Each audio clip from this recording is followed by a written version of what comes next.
ప్రభుత్వం ఎలక్ట్రికల్ వాహనాలను మరియు సోలార్ ప్యానెల్‌ను ఎందుకు ప్రోత్సహిస్తుందో ఎప్పుడైనా ఆలోచించారా? డీజిల్ మరియు థర్మల్ ప్లాంట్స్ రన్నింగ్ కాస్ట్ చాలా ఎక్కువ మరియు CO2 విడుదల కూడా అధికం. డీజిల్ జనరేటర్లు ఇన్స్టెంట్ గా స్టార్ట్ అవుతాయి. రన్నింగ్ కాస్ట్ ₹30 వరకు అవుతుంది. థర్మల్ ప్లాంట్ బేస్ లోడ్ కోసం ఉపయోగిస్తాం, కానీ స్టార్ట్ అవడానికి ఎక్కువ సమయం పడుతుంది.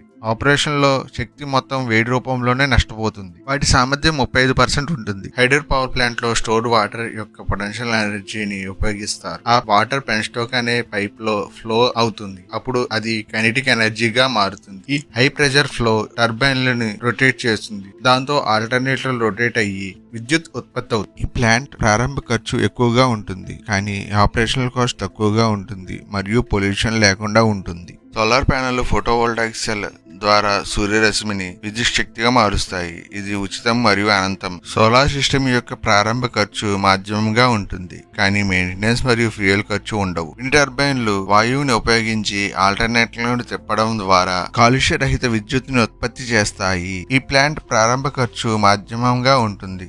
మెయింటెనెన్స్ మరియు ఆపరేషనల్ కాస్ట్ తక్కువగా ఉంటుంది. Nuclear power plant radio active material fission heat ద్వారా స్టీమ్ జనరేట్ చేస్తుంది. అది టర్బైన్లు మరియు ఆల్టర్నేటర్లను తిప్పి విద్యుత్తును ఉత్పత్తి చేస్తుంది. ఫ్యూయల్ కాస్ట్ చాలా తక్కువ, కానీ సెటప్ మరియు సేఫ్టీ సిస్టమ్ ఎక్కువ ఖర్చు అవుతుంది. రేడియేషన్ కంట్రోల్లో ఉంటే ఇది one of the most efficient energy source. వాటి సామర్థ్యం 35% ఉంటుంది. శుభ్రమైన విద్యుత్తో నడిచే ఎలక్ట్రికల్ వాహనాలు చవక మరియు కాలుష్యరహితంగా ఉంటాయి. ఈ వాహనాలు ప్రారంభ ఖర్చు బ్యాటరీ కారణంగా కొంచెం ఎక్కువగా ఉంటుంది, కానీ ఆపరేషనల్ కాస్ట్ చాలా తక్కువగా ఉంటుంది. హైడ్రోజన్ వెహికల్స్ లో ఫ్యూయల్ సెల్ టెక్నాలజీని వాడతాము. దానిలో ప్లాటినం క్యాటలిస్టిక్ ఉంటుంది.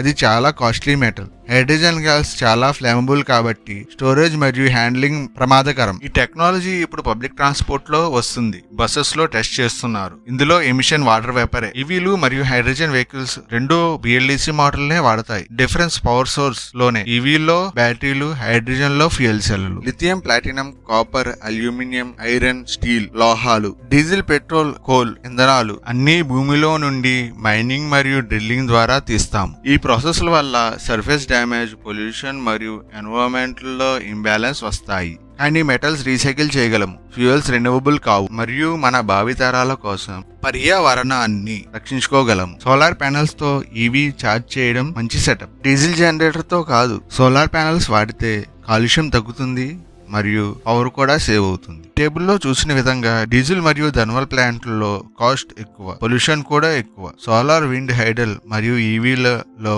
రన్నింగ్ కాస్ట్ తక్కువ, పొల్యూషన్ కూడా ఉండదు, జీరో పొల్యూషన్. కానీ ప్రతి శక్తికి తన పరిమితి